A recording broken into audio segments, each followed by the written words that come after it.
Hi, my name is Cynthia Teniente, and I'm gonna talk to you about homeless population. Who makes the homeless population?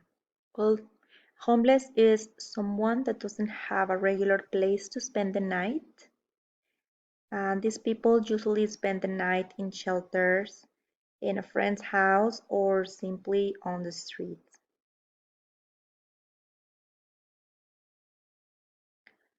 Vulnerability of the homeless population. The homeless population is a high risk of dying at a young age compared to the regular population or the general population.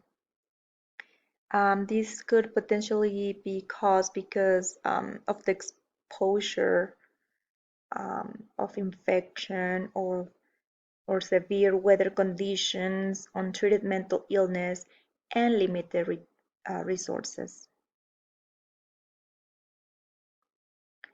Statistics of the homeless population statewide here in Utah, according to the Department of Housing and Urban Development, about 2,798 people were facing homelessness by January of 2019.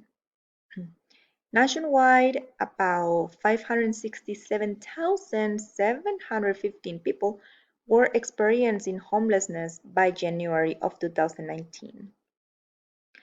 Worldwide, well, according to reports, in 2017, about 150 million people were facing homelessness around the world. Utah has approximately 0.5% of the total population of homeless in the United States. Um, This is minimal compared to California, who has the greatest amount of homeless population, with total of 151,248 people. This makes 26.64% of the homeless population in the country. And Wyoming is the smallest or has the smallest population of homeless with only 548. This makes around 0.09% of the United States homeless population. I believe that the main factors or something that plays a role in the homeless population or how many people are experiencing homelessness on the states depends on the total population of the state and also the cost of living.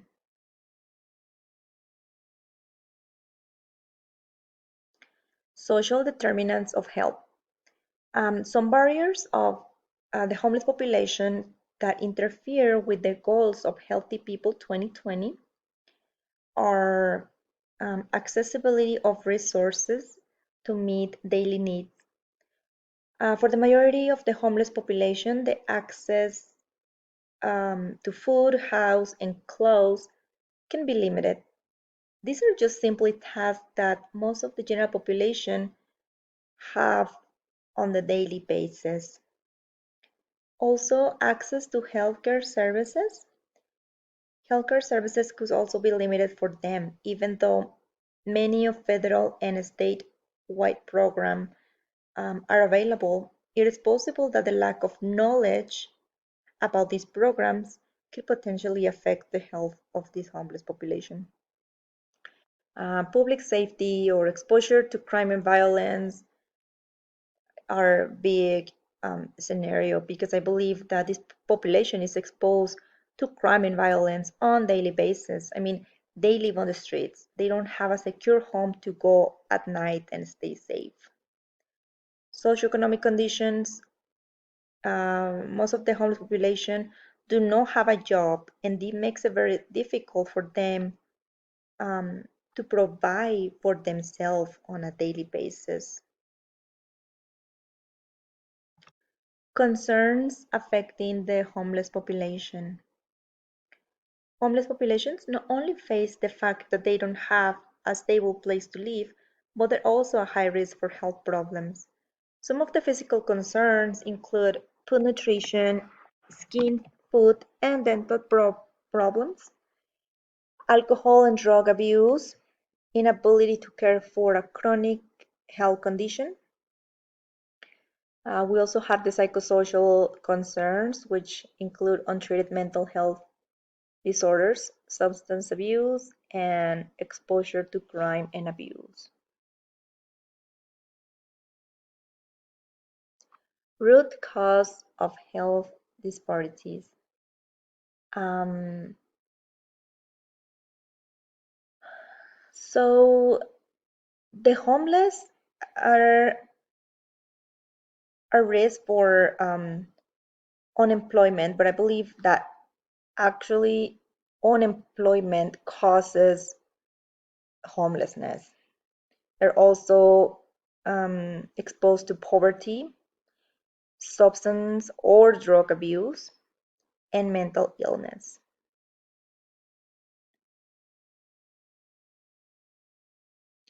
Maslow's hierarchy of needs. What levels are met in the homeless population? Well, the homeless population is very vulnerable and may be difficult for them to obtain the basic needs. Fortunately, in the United States, we have some programs that can help the homeless to obtain some resources. There's programs such as SNAP, well known as food stamps, or Medicaid. These programs can really help the homeless population to achieve the physiological level.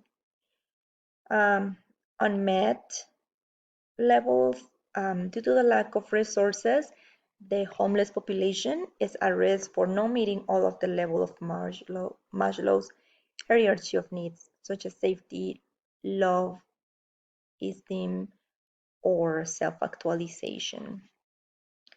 Um, Functional level, well, the functional level in this population can vary from person to person, and this can go from physiological level up to esteem. Health outcomes. The homeless population is at risk of not achieving the basic needs of survival. For example, the physiological level includes the basics to survive, like food, water, sleep, and homeostasis. Although some food may be available for the homeless population, they may require specific diet due to a chronic condition such as diabetes or hypertension. They're also unable to have a safe place to sleep, which interferes with the basic needs in the physiological level. And as we know, it's very hard to achieve the rest of the levels if the physiological is not met. Risk for communicable disease.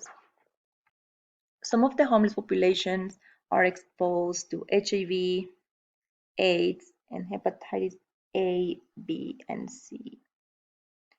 I believe that education about lifestyle changes, hygiene, and precautions could potentially decrease the transmission of this infectious disease among the homeless population.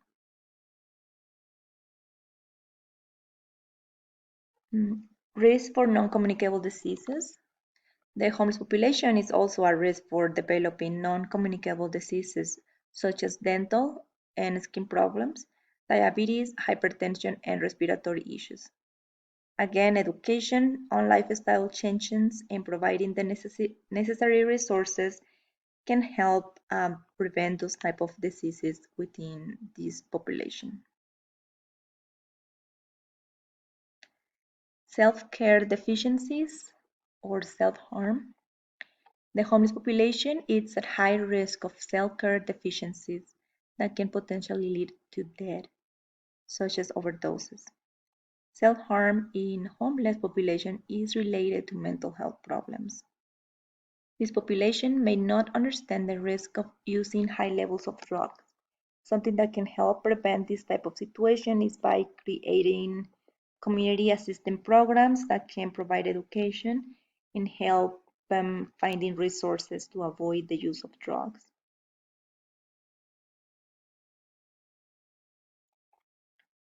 Risk of being harmed or harm others.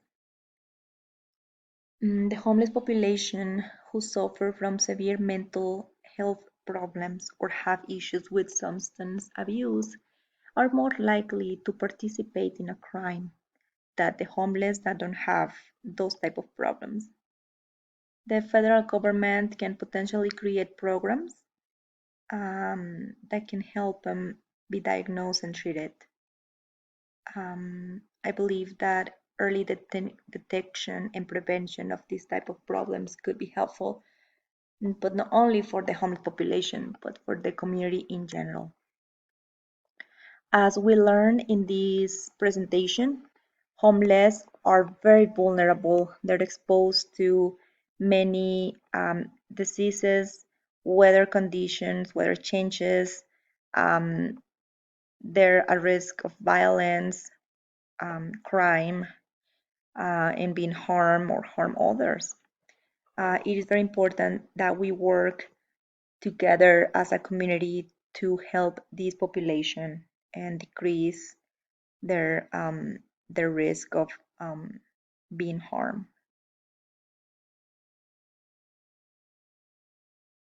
Thank you for listening.